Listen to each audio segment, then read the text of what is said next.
G'day ice cream lovers, Steve Christensen's my name. Welcome to this episode of the podcast.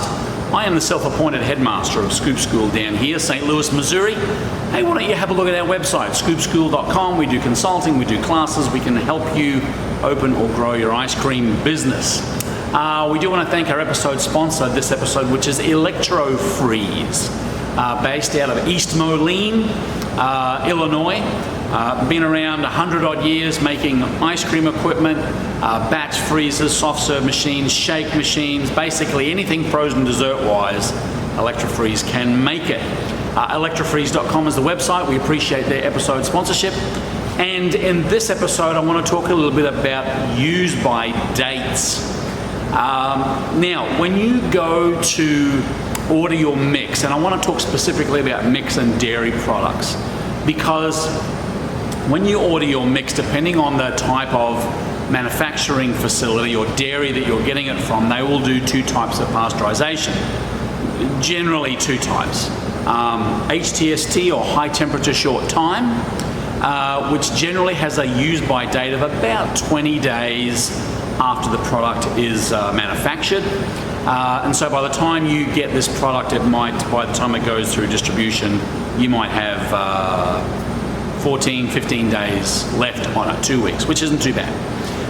Or there's ultra high temperature, or UHT pasteurization, which has about 60 to 90 days on it. So regardless of which type of mix you are getting, and you should know, by the way, if you're getting mix from really any supplier, you should know whether it's HTST or UHT.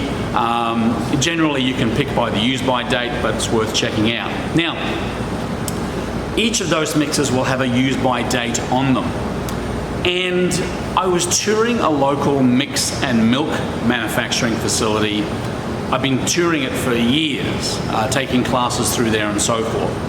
And something came up in the conversation, which I think we always have lodged in the back of our brains, but we never really give too much thought about it, is that when we get a container of milk out of the refrigerator and we check the use by date on to say, oh, July 10th, we're good, and then we pour our glass of milk, we put it back in the refrigerator, we assume that that use by date is always going to be July 10. And I know when you think about it, you think, well, no, there's a lot of variations, but for the most part, every time we go into the fridge, we look at the container of milk, July 10, good to go. It's the same with your mix. So if you've got a bag of mix, or you're keeping a register of use by dates, you can have a look at those use by dates, have a look at it on the side of the bag and say, oh, July 10th, we're good to go. However, we've done a few videos on bacteria growth, on pasteurization, and you'll find that if you don't keep your mix and any of your dairy products under really constant refrigeration, that use by date isn't always going to stay the same. So don't think just because you're looking at a bag of mix and it says July 10th on it, that it really is fit for human consumption up to July 10. Because just like a carton of milk at home or a gallon of milk at home, if someone's taking that bag of mix out, excuse me, they put it on a counter, they've gone to serve a customer, that mix is now warming up from 39 degrees to 40, 50 degrees, and then it goes back into the fridge after they used it.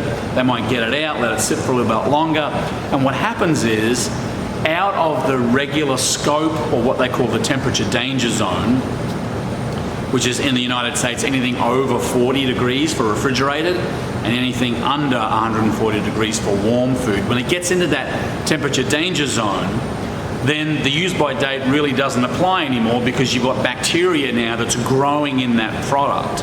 So you need to make sure that all of your products, whether they're refrigerated, whether they're dairy, they need to stay under that 40 degree mark. Now again, your state or local health department might have a different temperature setting. Generally it's 40 degrees. If you are preparing or have refrigerated products like mix, like fresh whipping cream, like fruit, anything that needs to be refrigerated, make sure it's maintained under that 40 degree threshold, or what your local health department says. If you've got hot food, it needs to be over 140 degrees Fahrenheit, because again, then we've got started to get that bacteria growing. So it's important to know that. You should have a sign up on the fridge or anywhere where you've got your refrigerated product. Hey, make sure that products are returned back to the fridge. Make sure that this fridge is always under 40 degrees, because you may find that what you thought was a good use-by date on your mix is not the case at all. So temperature danger zone, 40 to 140 degrees Celsius.